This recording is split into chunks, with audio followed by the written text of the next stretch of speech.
그리스도께서 우리를 자유롭게 하려고 자유를 주셨으니 그러므로 굳건하게 서서 다시는 종의 멍에를 매지 말라.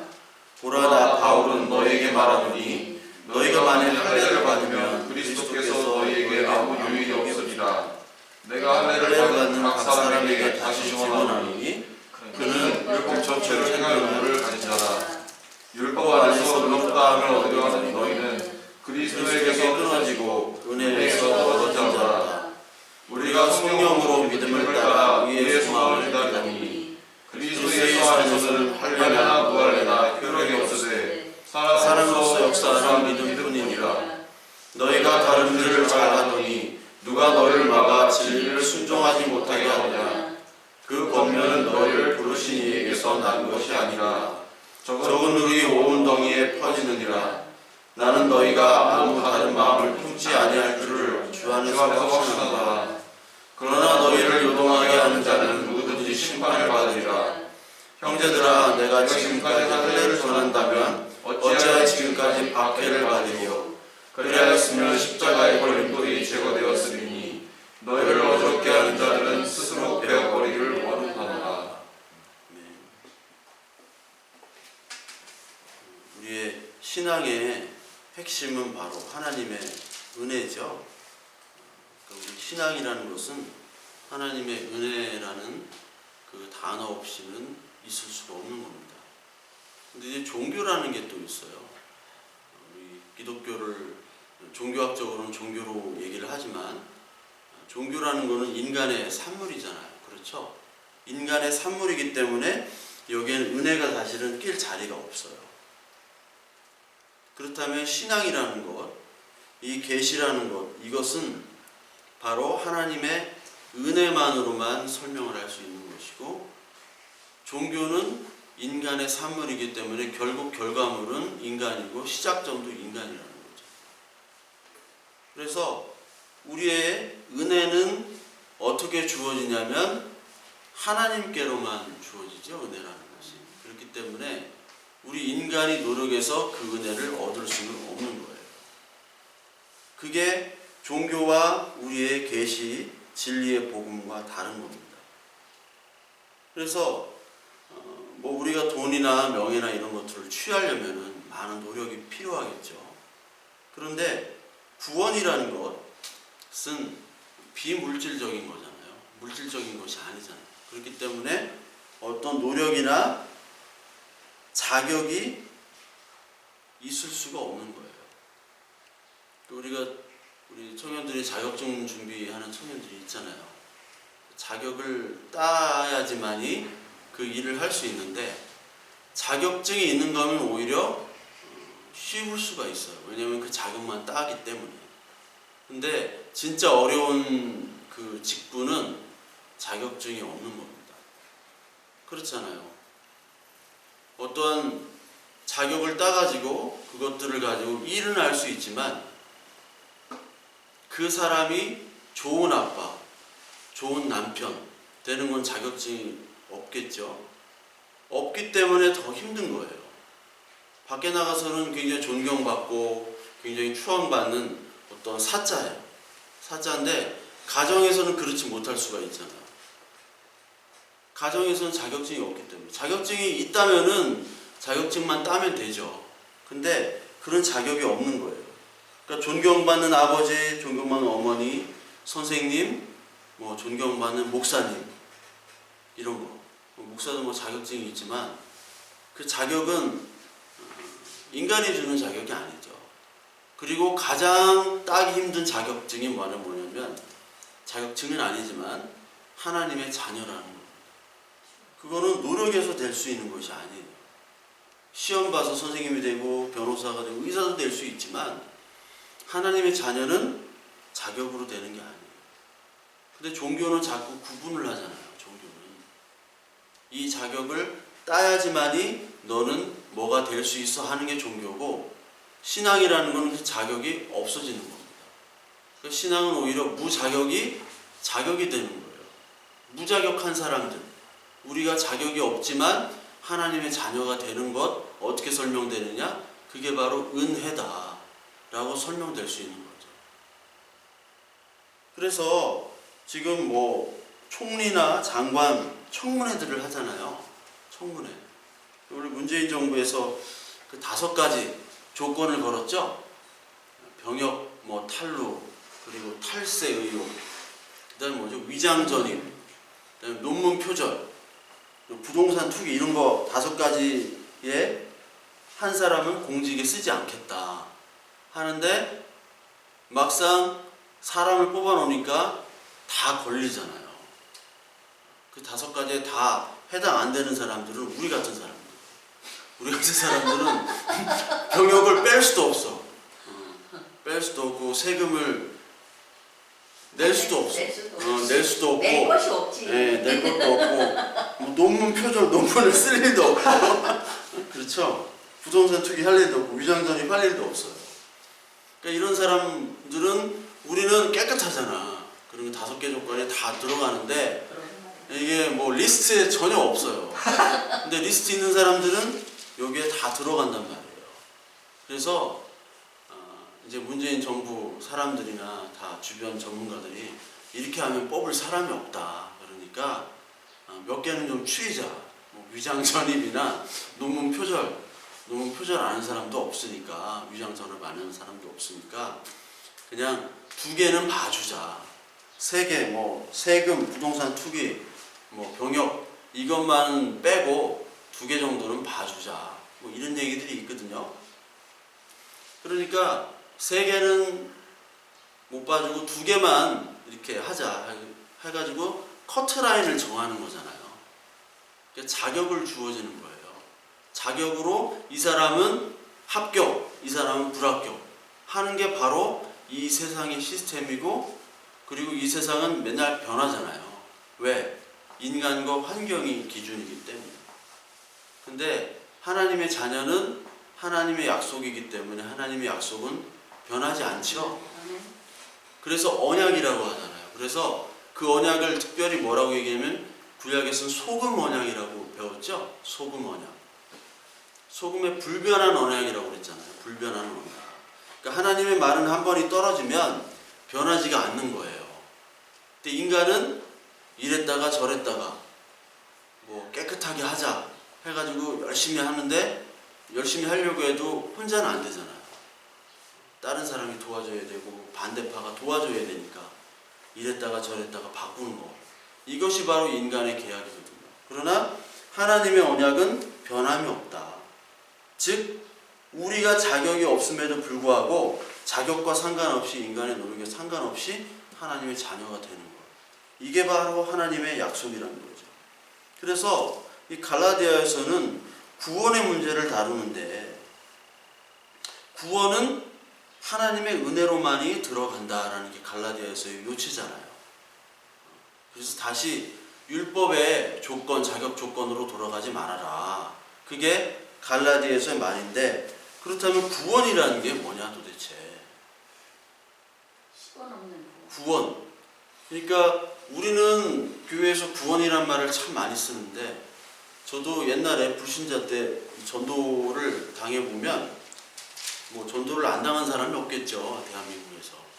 근데 구원 받으세요 그래요. 구원을 받고 예수 그리스도 믿어야 구원이 있습니다. 그런데 제가 물어봤거든요. 구원이 뭐냐고 물어봤어요 그때. 나는 모르겠다. 솔직히 몰라서 물어보는 거다. 구원이라는 게 뭐냐 하면 그 기독교인들이 대답을 못해요. 구원이라는 게 뭐냐? 그냥 천국 가는 거예요 이래요. 그러니까 구원이라는 개념이 뭘까? 그것부터 우리가 잘 모른다는 거예요, 솔직히. 구원이라는 게. 왜요? 우리의 상태를 모르기 때문에. 교인들도 우리의 상태를 알아야지 구원이잖아요. 야구에서 구원투수 이런 거 많이 있죠? 구원투수. 근데 구원투수 했다가 불 지르는 경우가 있잖아. 네. 불을 끄려고 나왔다가 불 지르는, 원래 구원투수라는 말도 소방수라고 하거든요, 야구에서. 근데 막 홈런 맞고 막 그러면 불 지르는 거야 이게. 근데 그럼 막 댓글에 막 싫어하냐 막 이런 거 나오고 막 그러죠.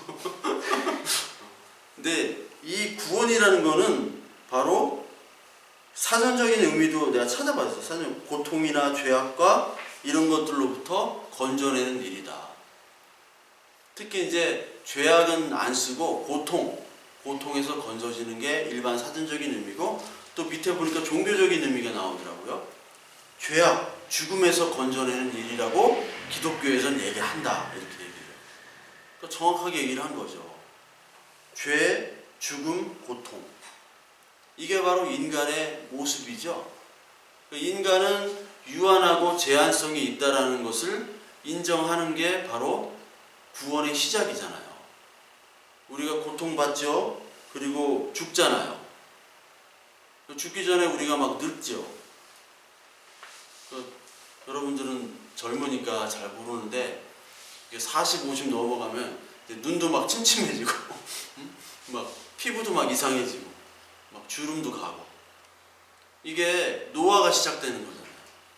그러니까 인간은 항상 현재로 머무는 것이 아니라 과거로부터 현재와 미래로부터 가면서 점점 퇴화가 되고 늙어가거든요. 그러다가 결국 병에 걸리고 죽고. 그러니까 변화가 생긴다는 거죠. 엔트로피가 증가되고. 그리고 인간은 싸우게 되어 있어요. 그렇죠? 안 싸운 사람이 한 번도 없잖아요. 안 싸워본 사람은 한 번도 없어요. 갈등이 있고 싸우고, 사랑도 했다가 미워도 했다가. 어제 우리 주한이 아빠가 원수를 사랑할 수 있습니까? 야, 뭐 원수 생겼냐? 그 원수를 사랑할 수 없다는 게 인간의 제한성이에요. 인간의 감정, 인격, 그리고 죽음, 육체적이고 정신적인 그런 제한성, 시공간의 제한성, 그리고 막 분노, 그러다 결국 죽는 인생. 그러니까 어떻게 보면은 인간이 굉장히 대단하고, 우리가 지금 취업 걱정, 결혼 걱정, 먹고 사는 걱정, 취업하면 어떻게 또 이거를 이끌어 가는가, 또 가정을 꾸릴까, 내 건강을 챙길까, 이런 문제가 있지만 결국은 어느 순간에 언제 하나님이 우리를 데려갈지 모르거든요. 그렇다면 굉장히 제한적인 사형수로 살고 있다. 근데 그 사형수로 살고 있다는 거를 사람들은 모르잖아요. 아무도 모르잖아요. 저도 모르고. 특히 이 복음을, 예수 그리스도를, 이 성경의 계시의 말씀을 모르는 사람들은 다 천년만년 살 것처럼 지금 열심히 살고 재밌게, 즐겁게, 행복을 위해서 살거든요. 그것이 바로 죄악이라는 거예요. 그게 제한성이라는 거예요. 그게 자유가 아니라 그게 구속이라는 겁니다. 그 구속으로부터, 그 고통으로부터 건져내겠다는 거예요. 그러니까 사람은 병 때문에 죽고 뭐 그냥 사고 나서 죽는 거지 라고 생각했던 그 생각이 이제 하나님의 복음을 만난 후는 뭐 때문에 죽는 거예요? 우리의 죄 때문에 죽는 거라고 인식이 바뀌는 게 바로 그게 구원이 된 거예요. 그게. 그러면 그 죄를 어떻게 해결해야 되느냐? 우리가 해결할 수가 없잖아요. 죽음으로부터 자유한 사람은 없으니까. 그게 바로 예수 그리스도다, 그걸 믿어라 하는 게 구원이거든요. 그걸 주시는 거거든요. 주시는 거니까 그게 은혜고 그걸 받는 거죠. 그런 개념들이 없으면 구원이 뭐고 자유가 뭐고 복음이 뭐고 다 어긋나는 거예요. 그러니까 구원도 그냥 내가 잘 되는 게 구원이고, 복음도 내가 잘 되는 게 그냥 기쁨이고, 그렇게 갈 수밖에 없는 거죠. 그러니까 오늘 갈라디아에서 보면은 그 구원을 예수 그리스도를 통해서 받아라, 그 말인데, 이 유대인들, 특히 바리새인 유대인들은 어떻게 생각했어요? 아니 그러면은 구원이 그렇게 쉽냐? 그렇게 얘기를 할 수 있겠죠. 아니 구원이 그렇게 쉬워? 그러면 지금까지 우리가 지켰던 율법들, 철저하게 지켰던 율법들은 뭐야? 그렇게 해도 쉽지 않은데 그러면 믿기만 하면 된다고? 하는 게 바로 이 갈라디아서의 유대인들이고, 그리고 갈라디아의 교회에 바울이 복음을 전했던 그 갈라디아 교회가 이제 다른 선생들이 들어와서 잘못된 다른 복음을 가르친 사람들의 지금 마인드였어요. 그래서 다른 복음이라는 거는 아까도 얘기했지만 어떤 자격 조건을 갖추라는 거예요. 근데 그 자격 조건이 하나님의 은혜에 의한 자격 조건이 아니라 자기 인간의 노력에 의한 자격 조건을 갖추라는 거가 바로 다른 복음이에요.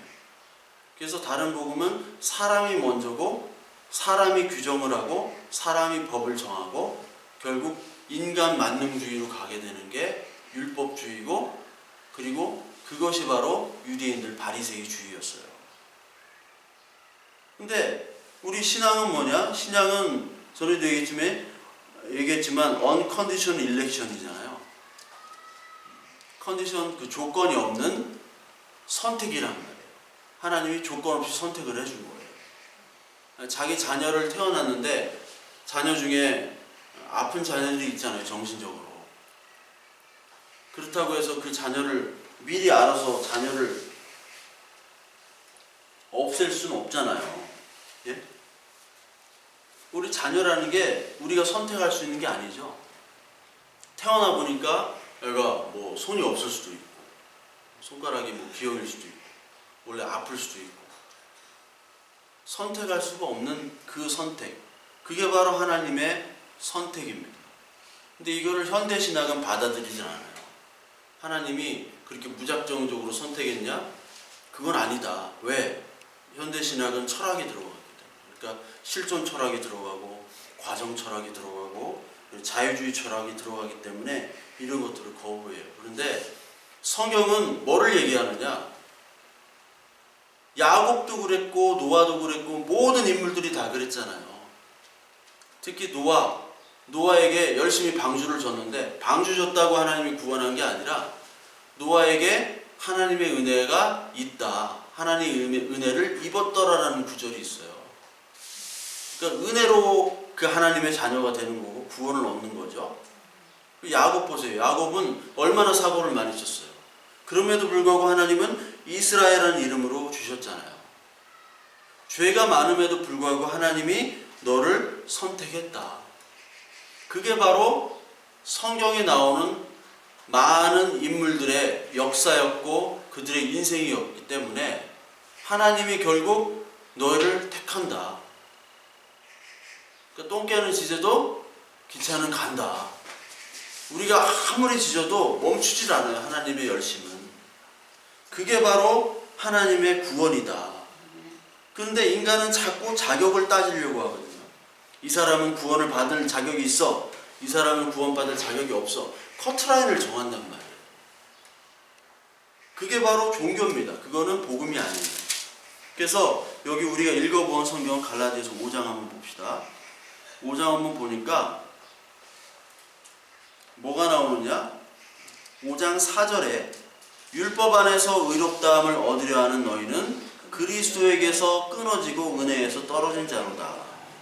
그러니까 자격을 통해서 너희가 의롭다 되고 하나님의 자녀가 되려고 하는 사람들은 은혜가 필요가 없잖아요. 이제 인간의 모든 힘으로 되니까. 은혜에서 떨어진 자다라고 얘기하는 거죠. 즉 예수 그리스도의 죽으심을 헛되이 한다고 갈라디아에서 계속 말했죠.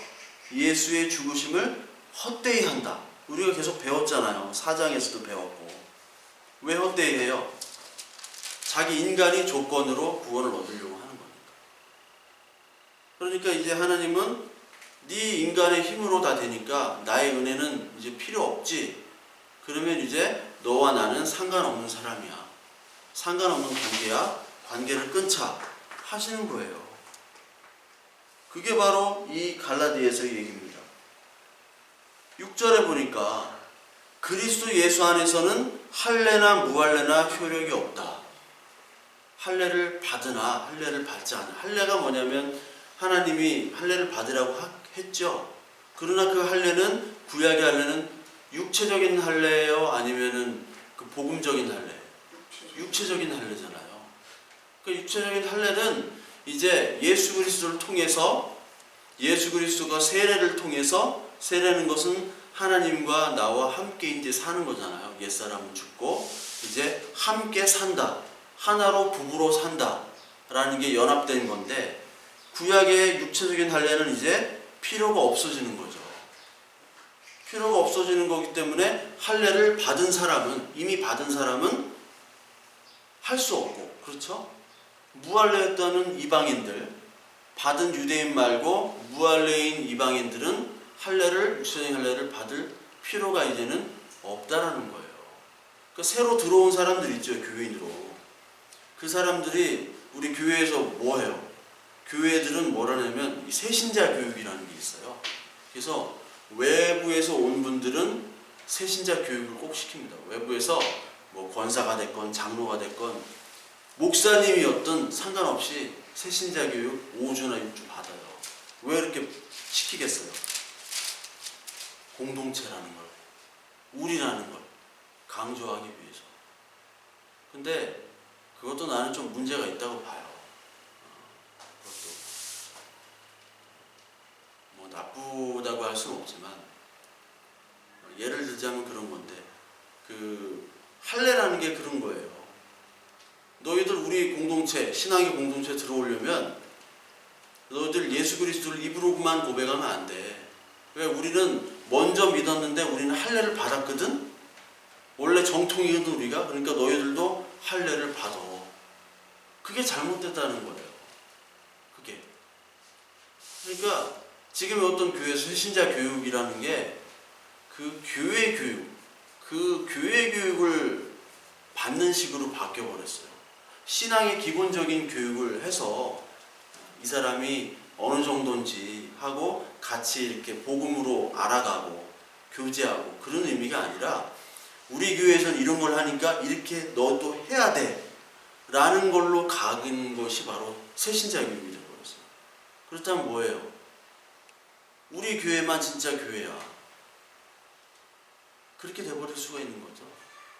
다시 너도 할례를 받아야 돼, 우리 교회 할례를 받아야 돼 하는 식이 돼버릴 수도 있는 거예요. 그래서 제가 문제점을 얘기한 거거든요. 그 할례나 무할례나 효력이 예수 그리스도 안에는 없다는 거예요. 그렇죠? 그러니까 6절에 예수 그리스도 안에라는 말이 굉장히 중요한 겁니다.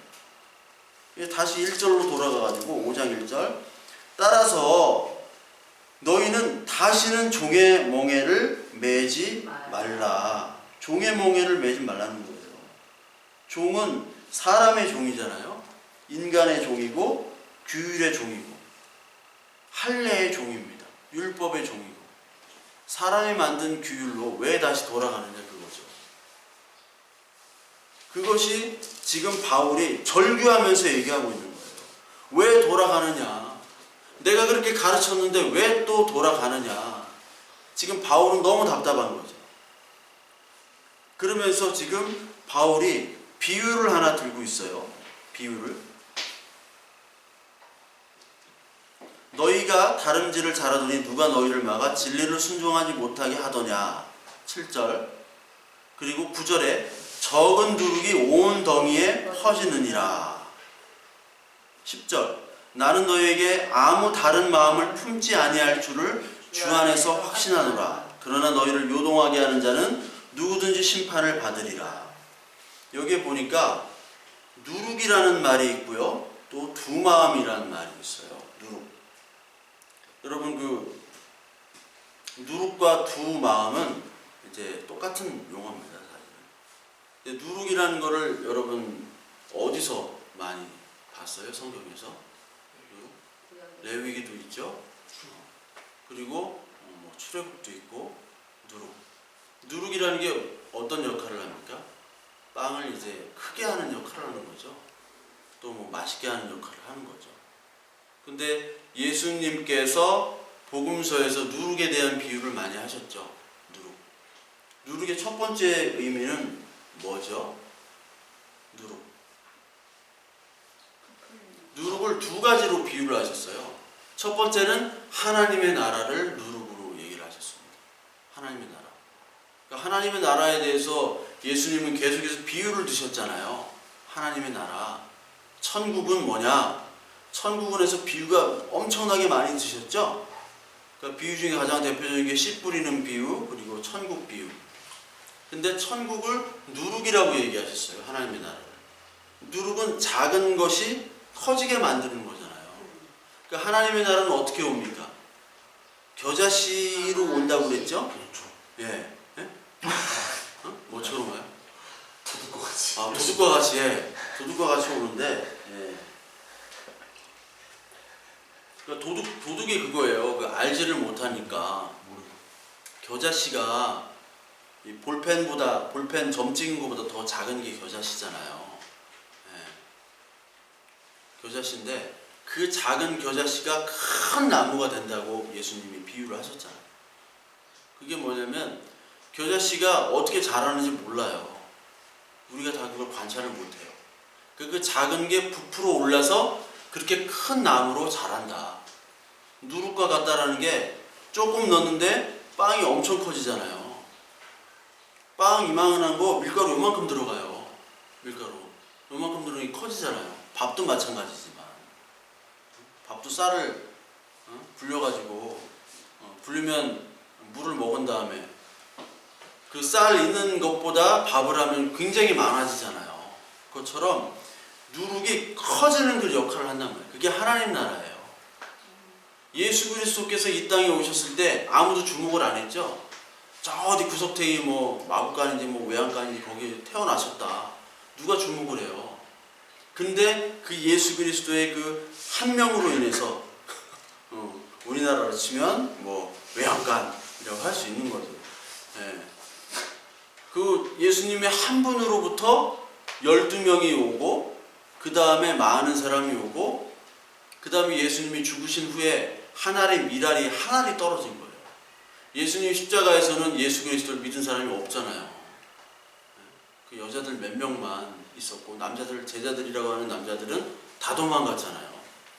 그런데 한 알이 밀알이 떨어져서 살을 때는 안 믿었어. 사람들이 떨어져서 죽으니까 이게 예수 그리스도의 제자들이 이제 생겨서 결국 아브라함의 자손들, 그 언약했던 아브라함의 언약이 이루어지게 된 거고 우리가 지금 아브라함의 자손이 된 거잖아요.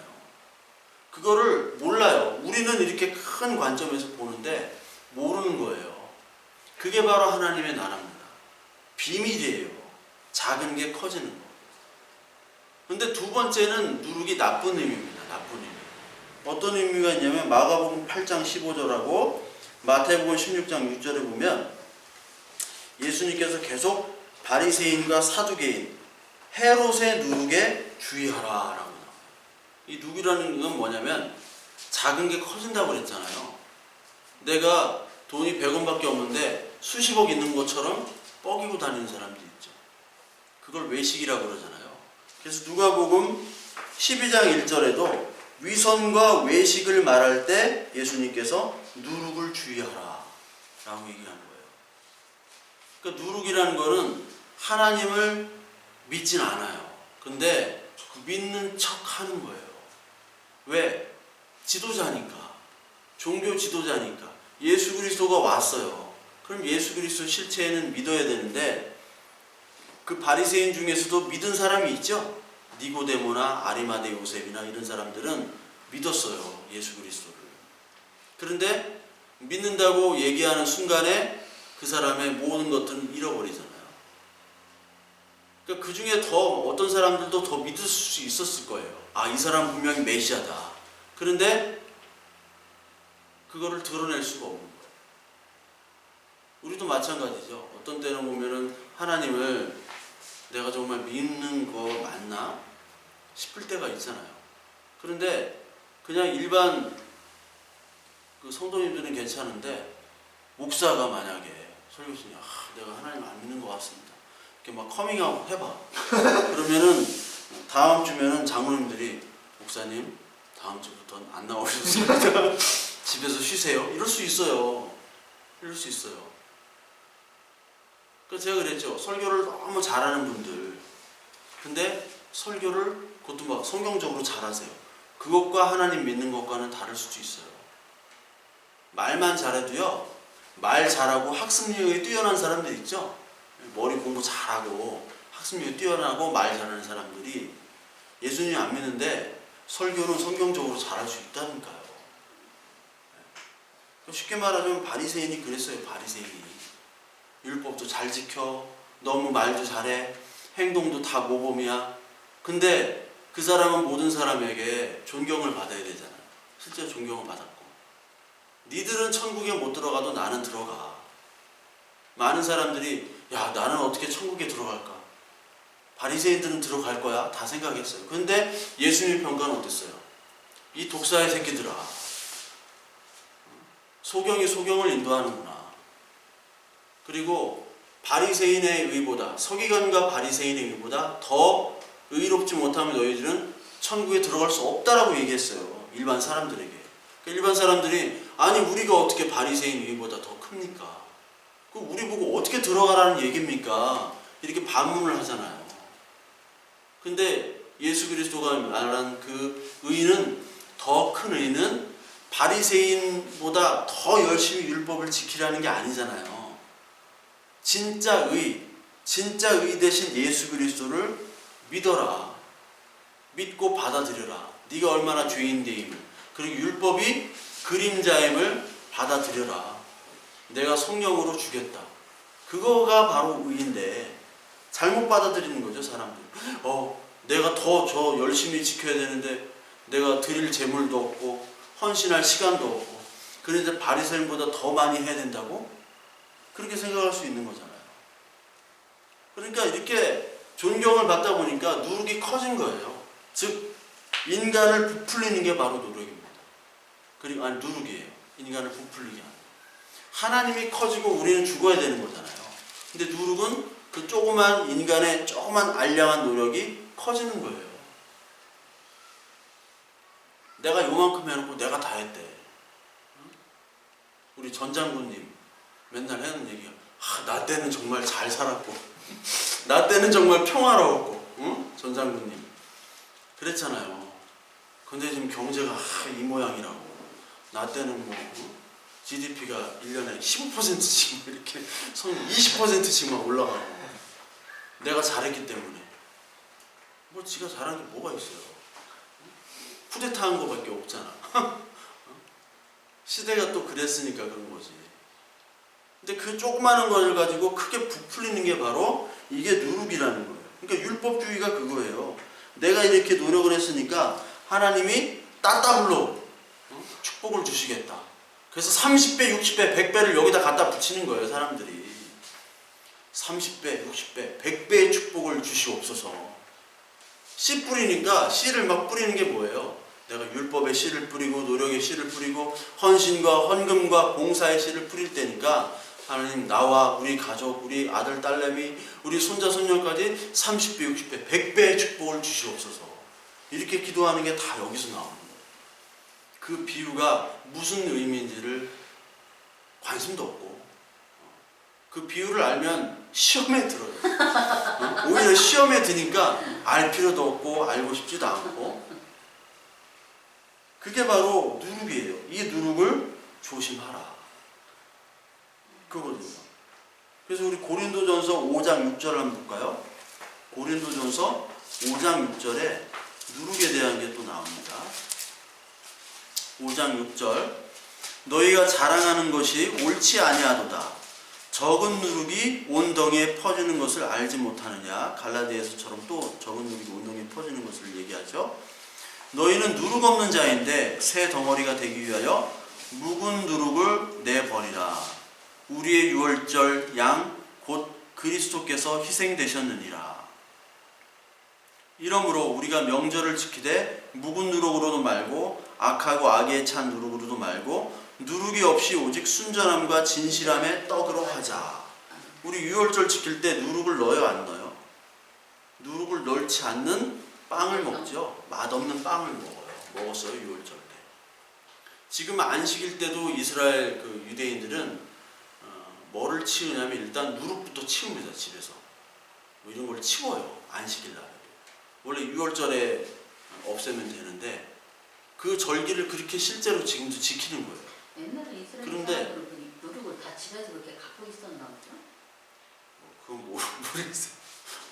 누룩을 일단 치워요. 없애요. 근데 그 누룩을 없애라는 게 아니잖아요. 그렇죠. 성경은 그 누룩을 먹든지 말든지 빵을 거먹든지 뭐 막걸리를 담아 먹든지 상관이 없는 거예요. 이 누룩은 뭐냐면 너를 부풀리게 하는 누룩을 제하라는 거잖아요. 인간을 부풀리게 하는 거. 그 누룩을 제하고 진짜 누룩이 뭐냐? 하나님 나라의 그 누룩. 하나님만을 부풀리게 하는 그 누룩. 신비한 누룩. 그것만 가지고 있으면 되는데 너희들은 명절을 왜 이렇게 지키려고 하느냐? 그래서 오직 순전함과 진실함의 떡으로 명절을 지키자. 순전함과 진실함의 떡은 어떤 떡이에요? 예수 그리스도 생명의 떡이잖아요. 생명의 떡, 진설병, 오병이어, 만나, 그 떡이 똑같은 예수 그리스도의 떡이잖아요. 그걸로 지키라는 거예요. 예배를. 성령과 진정으로 예배를 드리자 이 얘기겠죠. 이제 성령은 알겠는데 진정으로 드리자. 이제 진실한 마음으로 막 드리자. 였는데 그 진정이란 말이 알레테이아, 진리. 성령과 진리로 드리자. 이제 개역 개정은 바꿨어요. 그거를. 성령과 진리로 드리자는 건 뭐냐면 우리의 것들을 다 없애고 오직 예수 그리스도만 바라보고 예수 그리스도를 향해서 드리자라는 게 바로 예배거든요. 근데 옛날 성경은 성령과 진정으로 드리자로 그래가지고 우리 인간의 노력을 더 강조한 그런 표현이 돼버렸어요. 원문을 다 신령 아니에요, 신령. 신령과 진정으로 참. 신령. 미안해요. 신령. 역시 신령이에요. 신령과 진정으로 드리자. 근데 이게 성경이 바뀔 때 뭘로 바뀌었어요? 성령과 진리로 드리자 라고 바뀌었거든요. 그건 잘 바꾼 것 같아요. 신령과 진정하면 막 옛날 그 신령과 이렇게 비난이다 그런 생각이 드는 거예요. 할머니들은. 그게 아니라 그건 누룩이 되는 거잖아요. 인간의 누룩이. 그게 바로 지금 오늘 누룩을 제하라는 그 갈라디아서. 온 덩이에 지금 작은 잘못된 누룩이 퍼진다는 걸 얘기하고 있어요. 그리고 두 번째 비유가 두 마음이죠. 두 마음. 여기 보니까 요동하게 하는 자는 누구든지 심판하는 받으리라. 두 마음을 품지 아니하는 줄 너희들이 그렇게 할 줄 내가 확신한다. 너희들 두 마음을 품지 않을 거야. 바울의 소망이죠.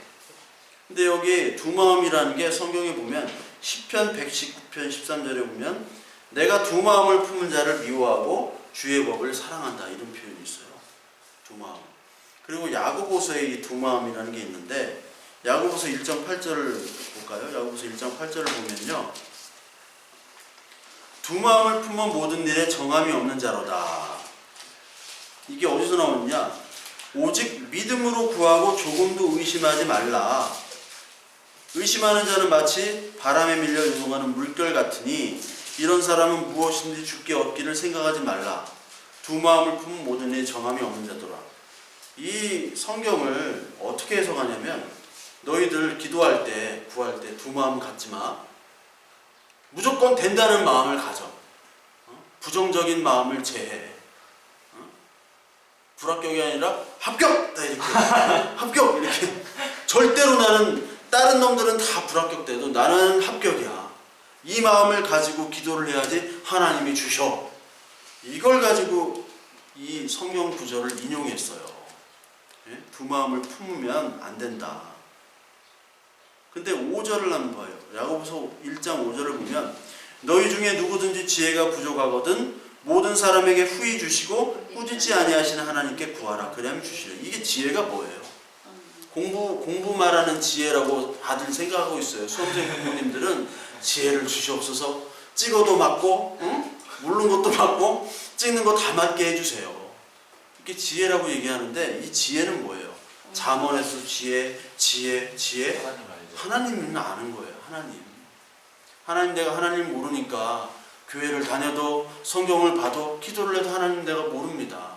하나님 은혜를 주세요. 하나님 아는 지혜를 주세요. 그 지혜를 달라는 거예요. 그 지혜를 달라고 할 때 하나님을 달라고 할 때 두 마음을 품지 말라는 거예요. 두 마음.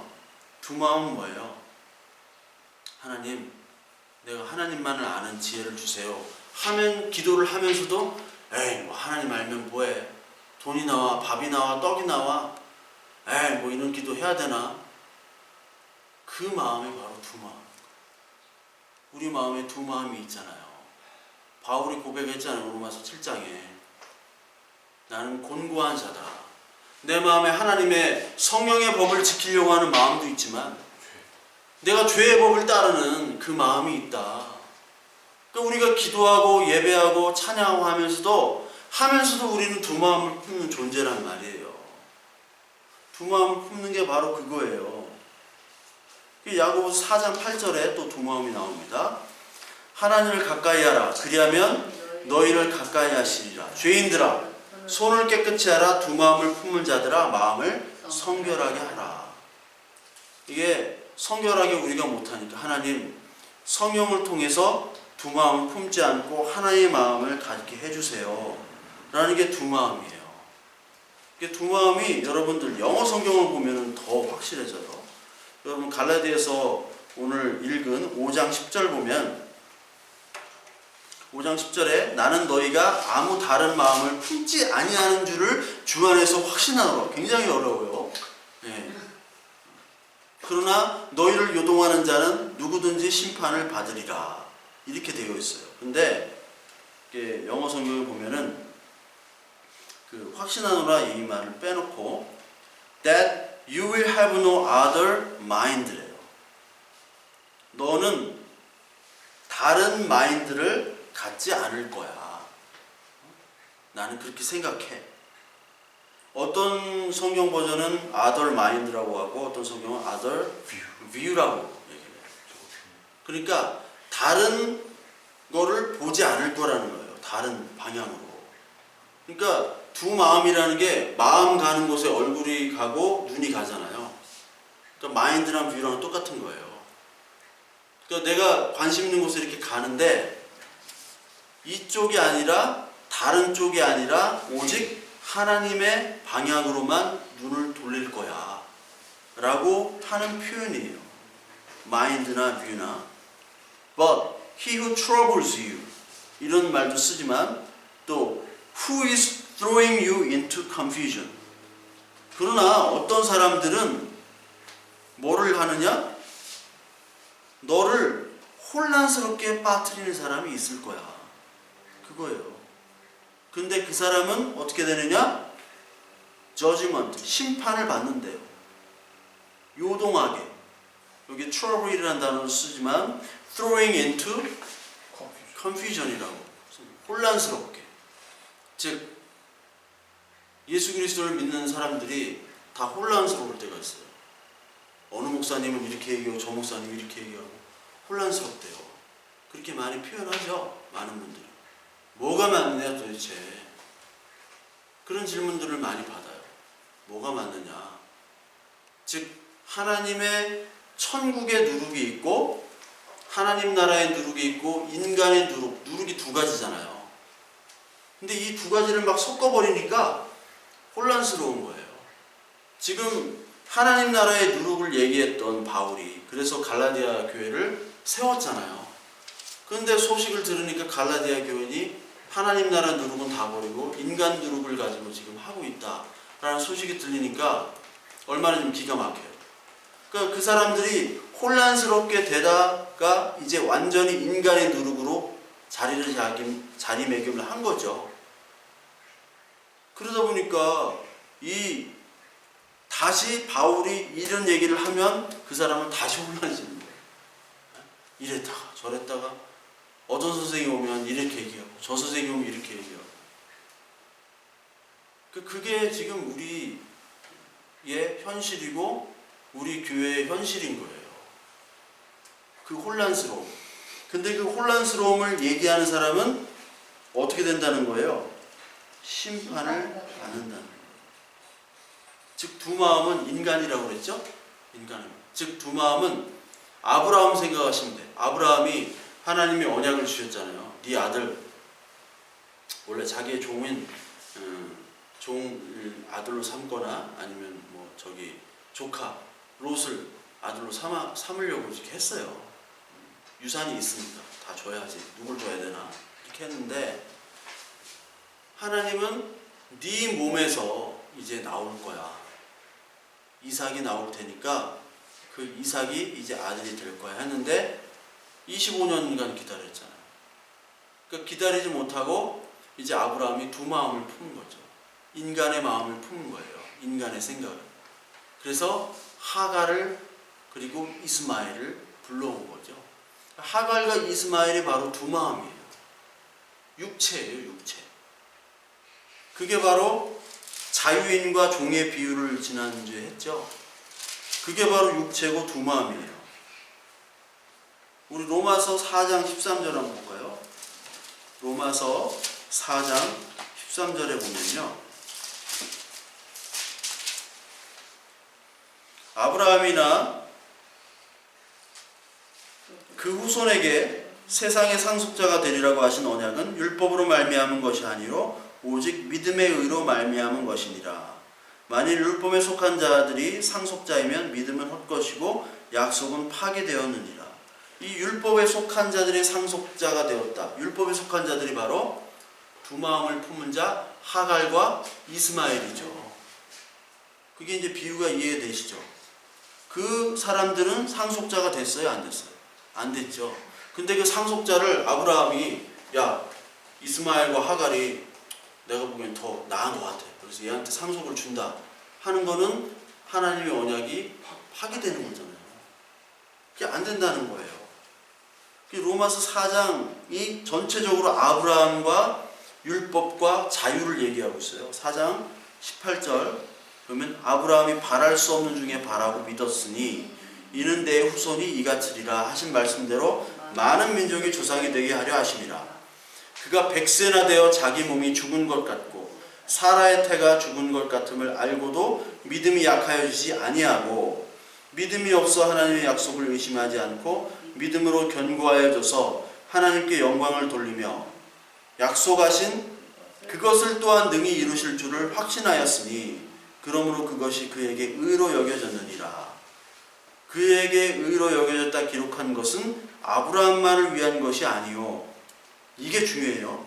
24절부터 의로 여기심을 받을 우리도 위함이니 곧 예수 그리스도 주를 죽은 자 가운데 살리신 이를 믿은 자니라.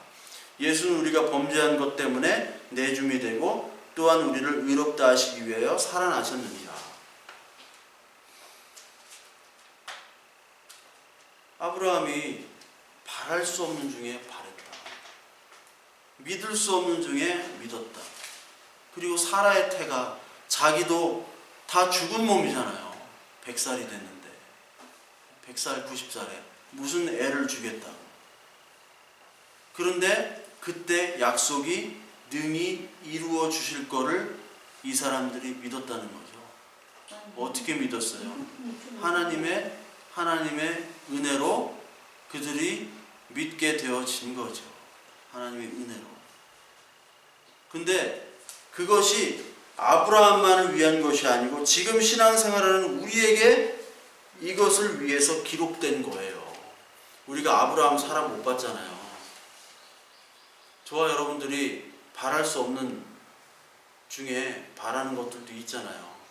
과연 이게 될까? 아니면 안 될 거야. 그런 것들이 있죠. 그런데 그 중에 하나님이 아브라함도 그랬고 야곱도 그랬고 계속 모든 사람들은 하나님의 약속을 기다리는 사람들이었어요. 근데 그 사람들이 다 어떻게 실패했냐? 믿음의 조상들이 다 사실 실패한 사람들이잖아요. 근데 그 실패를 어떻게 했냐면 인간의 누룩이 들어가서 실패한 거예요. 그럼에도 불구하고 하나님은 인간의 누룩의 실패를 하나님의 언약으로 덮어버리는 거죠. 이게 신앙의 신비예요. 저와 여러분들이 계속 실패해요. 아브라함도 실패했는데 너희들도 실패해. 그런데 아브라함이 결국 이삭이 낳았잖니. 너희들 계속 실패하고 지금 교회에는 큰 핍박과 살해의 위협과 그리고 바울에게는 얼마나 많은 고난이 있었어요. 그렇지만 너의 복음 전도는 성공해. 왜? 네가 노력해서 성공하는 것이 아니라 내가 그렇게 하도록 다 해놓을 거야. 왜? 약속이니까. 약속은 내가 지킨다. 내가 약속은 내가 지킨다. 네가 못 지키니까. 내가 빚을 엄청나게 줬어. 미성년자야. 사고 쳤어. 부모가 하는 거잖아요.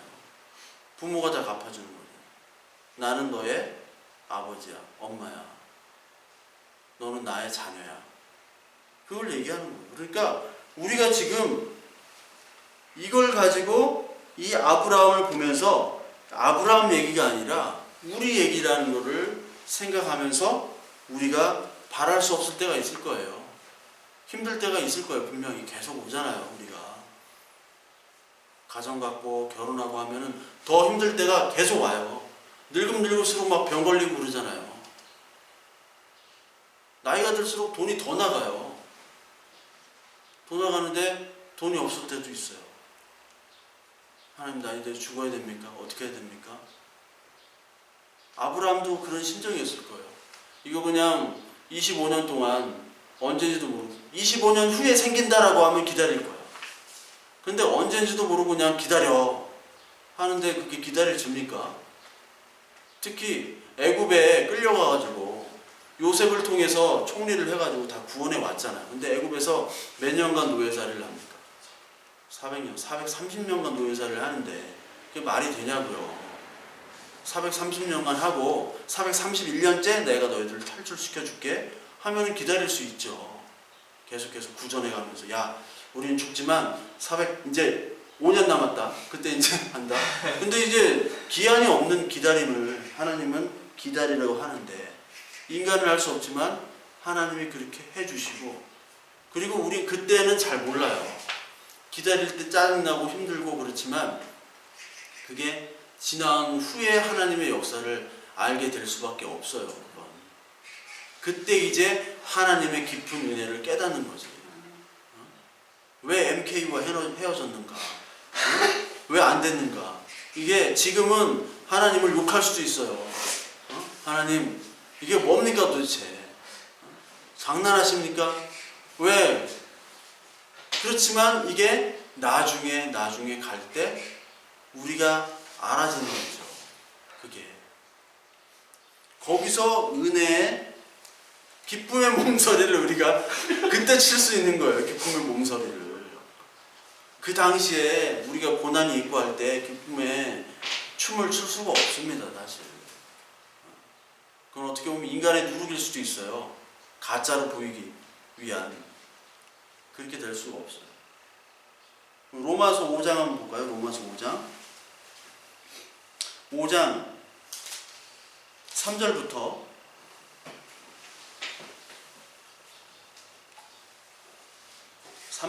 8절까지 이건 다 같이 읽겠습니다. 다만 이뿐 아니라 우리가 환난 중에도 즐거워하나니 이는 환난은 인내를, 인내는 연단을, 연단은 소망을 이루는 줄 알미로라. 소망이 우리를 부끄럽게 하지 아니함은 우리에게 주신 성령으로 말미암아 하나님의 사랑이 우리 마음에 부은 바 됨이니 우리가 아직 연약할 때 기약대로 그리스도께서 경건하지 않은 자를 위하여 죽으셨도다. 의인을 위하여 죽는 자가 쉽지 않고 선인을 위하여 용감히 죽는 자가 혹 있거니와 우리가 아직 죄인 되었을 때 그리스도께서 우리를 위하여 죽으심으로 하나님께서 우리에 대한 자기 사랑을 확증하셨느니라. 인내, 연단, 소망 쭉 나오죠. 소망이라는 게 뭐냐면 이 사전적인 의미도 소망과 희망은 좀 다릅니다. 희망은 내가 그냥 바라는 거예요. 근데 소망은 어떤 한 고정된 목표에 대고 기다리는 겁니다. 기다리는. 그러니까 하나님의 나라가 내려온다고 그랬잖아요. 그걸 기다릴 때 소망을 쓰는 거예요. 그러니까 소망 고문이라고 안 하잖아요. 희망 고문이라고 하죠. 희망 고문. 그건 그냥 단순히 어떻게 보면 바라는 거예요. 근데 소망은 반드시 기다림이 있어야 돼요. 소망. 하나님 나라의 기다림. 아브라함이 기다렸고 이스라엘 백성들이 기다렸고 우리가 하나님을 다시 기다리잖아요. 그게 바로 소망이에요. 그런데 이 소망이 우리를 부끄럽게 하지 않는다. 여러분 이런 소망을 가진 사람들은 이 당시에는 부끄러운 자들이었어요. 야, 너 뭐 믿어? 기독교인데? 그러면은 뭐 기독교하고 핍박받던 때잖아요. 지금은 그런 게 없잖아요. 종교의 자유가 있고. 우리를 부끄럽게 하는 거예요. 왜 부끄럽게 해요? 그 십자가가 고난의 십자가고 수치의 십자가니까. 야, 너 뭘 믿어? 야, 그 예수 그리스도 그 십자가에 빨가벗은 사람, 그 사람을 믿어? 그 교주를 믿는 거야? 너 제정신이야? 하는 게 바로 부끄러운 거예요. 그 부끄러운 소망을 가지고 있는 게 세상 사람들은 부끄럽지만 그것이 부끄럽지 아니함은 우리에게 주신 성령으로 말미암아 하나님의 사랑이 우리 마음에 부음받음이. 우리 부모님이 부끄러워요. 막 청소하고 파출부하고 식당 일하고 막 아버지가 막 포주야. 막. 엄마가 막 술집 마담이고 부끄럽잖아요. 그런데 딱 한 가지 부끄럽지 않을 때가 있어요. 그때가 어느 때겠어요? 그래도 부끄럽지 않을 때는 다른 사람이 다 욕해요. 막 니네 뭐 아버지가 그렇고 엄마가 그렇고 니네 지금 뭐 콩가루 개판이야 막 이렇게 얘기할 때 그래도 그 부모가 나를 목숨을 다해서 사랑할 때 그 사랑의 관계가 있으면 부끄러울 수 있죠. 그러나 마음은 부끄럽지 않을 수도 있어요. 상대방이 부끄러울 수 있지만. 그런데 자기 아버지 어머니가 막 너무 잘났어. 막 대통령이야. 막 아버지도 대통령, 엄마도 대통령. 외국엔 부부 대통령이 있어요. 부부 대통령. 아버지 아들 대통령 막. 그런데 아버지 아들이랑 연을 끊었어. 사랑이 없어요. 그러면 야 니네 부모님 부럽다 야. 그런데 그 마음속에는 자기는 알지. 그게 부럽진 않은 거예요. 왜? 자기와 관계가 없으니까 이제. 사랑이 없으니까. 그 얘기입니다. 여러분. 하나님이 사랑이 우리 마음에 부은 바가 된 거예요. 하나님의 사랑이. 이게 느껴져야 되는데 그럼 하나님이 언제 사랑했어? 말라기에서 나오죠. 언제 이스라엘 백성들이 하나님 언제 우리 그렇게 사랑해 줬습니까? 이렇게 얘기하는 거 나오잖아요. 말라기에서 1장에. 언제 사랑했어요? 하나님의 사랑을 나도 느끼고 싶어. 은혜를 느끼고 싶어. 언제 사랑했어요? 그러니까 5장 8절에 아직 죄인 되었을 때 우리를 위하여 죽으셨다. 그걸 하나님의 사랑이 증명이 된 거잖아요.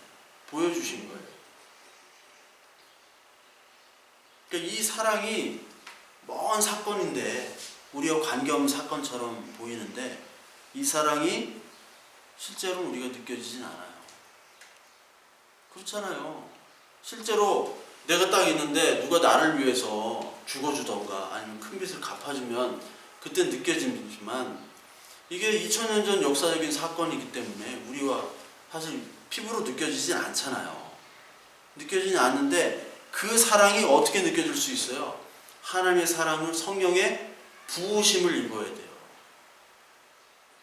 나는 아직도 죄인인데 이렇게 죄를 짓고 나는 아직도 하나님으로 멀어지려고 하는데 하나님 우리를 위해서 죽으셨다.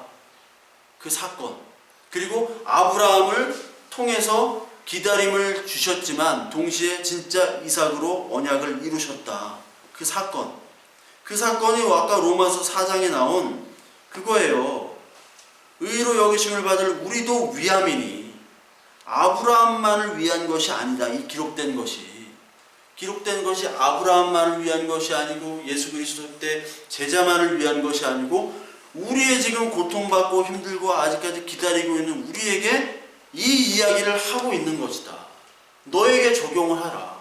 너에게 적용을 해줄게 하는 말입니다. 저와 여러분들이 이런 사랑이 정말 느껴져야겠죠. 그런 소망이 있어야겠죠. 두 마음을 품은 자는 이 현실만은 그냥 만족해요. 많이 봤잖아요. 교회 안에서도 결국 저 사람들 정말 믿음이 있을까? 그리스도를 향한 소망이 있을까? 나한테도 적용해보면 나는 정말 그리스도를 향한 소망이 있을까? 아니면 이 땅에서 그냥 하나님 외치다가 그냥 믿음 있는 척하고 지내는 건 아닐까? 그렇게 의심이 들 때 우리는 하나님께 하나님의 아는 지혜를 달라고 그때 두 마음을 품지 않고 기도를 해야 되는 거죠. 그때 하나님이 그래 너 지금 믿어지지 않는 그 그리스도의 십자가가 너를 향한 하나님의 사랑으로 다가올 거야 라고 하나님이 메시지와 우리의 머리를, 우리의 가슴을 때리실 거예요. 그게 하나님의 역사고 그때 하나님 만나는 거예요. 그때. 우리가 죄를 범하고 우리가 늘 하나님을 떠나려고 할 때마다 하나님이 얼마나 우리를 사랑하시고 얼마나 우리를 기다리시고 얼마나 우리를 함께 교제하고 싶어 하시는가, 그 마음이 느껴질 때 그게 십자가가 느껴지는 거고, 그때 우리의 마음이 하나님의 마음과 하나가 되는 그런 경험을 하게 되는 거예요.